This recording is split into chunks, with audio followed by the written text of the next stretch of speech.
Hello everyone and welcome back to the Football Insider Gaming channel. I am Connor Bromley and today we're going to count down the top 10 strikers in the Premier League according to Football Manager 2026. Now, I will say as I record this, it is deadline day as I record this video, so it could change. Maybe some of these players won't be in the Premier League, but we'll go from sort of the first half of the season and when the game came out, who they rank as the top 10 players.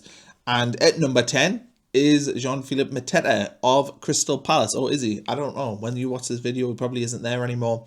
But he comes in at number 10. I think Mateta is one of them players where when he first went into Palace, he struggled for form. And then when Oliver Glasner came in, he just kicked on and just turned into this absolute beast who was physically dominant, could finish, has a little bit of pace about him, and just overall turned into a very, very good striker, deserving to be in the top 10 on this list because he has been fantastic for Crystal Palace over the last couple of years. In number 9 is Aston Villa's Ollie Watkins. And Watkins has just been a consistent performer since coming into the Premier League with Villa.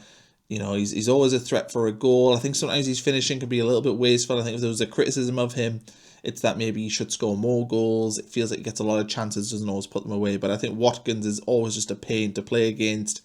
Very energetic, he's physically quite imposing, very quick, and yeah, he sort of leads that line for Aston Villa. And when he's on form, generally Aston Villa have a very good chance of winning. So he gets in at number 9.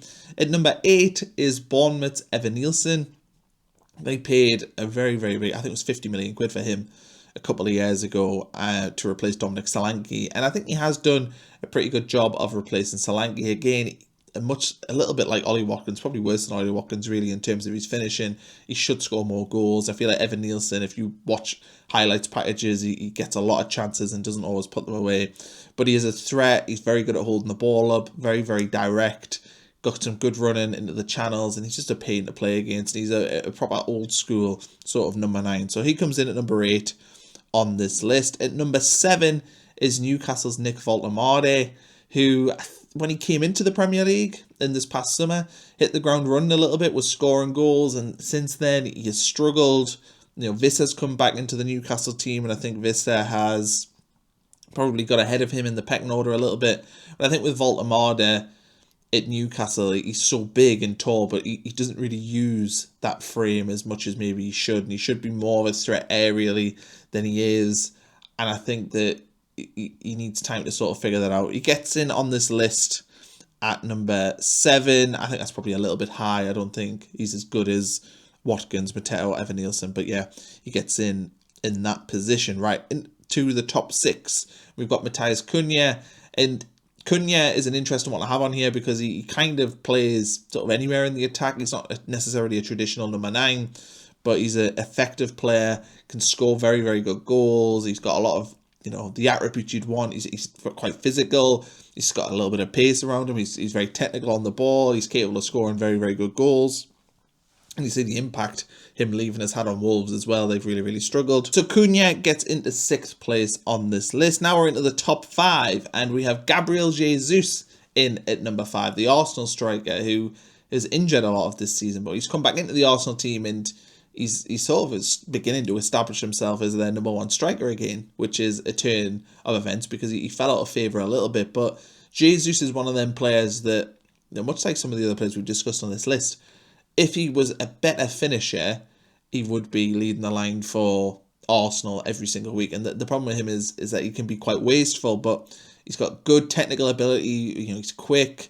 He's deceptively strong as well. And I think Jesus has done a pretty good job since signing for Arsenal from Man City. But yeah, he gets in at number 5. Ahead of him in number 4 is his Arsenal teammate Victor Gyökeres.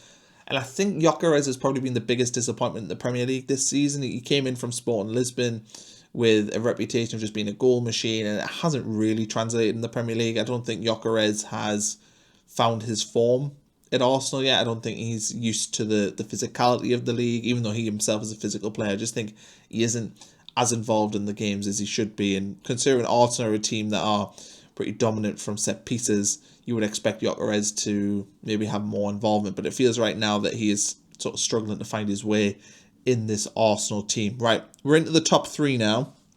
And in 3rd place is Omar Mamouche. the Manchester City forward. And again, he can play on the wings, but I think he probably would prefer to play as a central striker. In Marmoush, since he's arrived at City, has always been a bit of a threat. He doesn't necessarily start games because of Erling Haaland, but whenever he does play, he's always a pretty useful player, a tricky customer to play against. He's got a lot of the attributes you'd want in terms of his physicality, his dribbling, his finishing. And I think Marmoush definitely could hold the line for one of the top teams in the Premier League. Absolutely no doubt about that.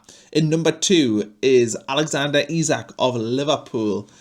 And he had a very, very slow start of this season, didn't he, since making that big money move. But he was beginning to get a little bit of form.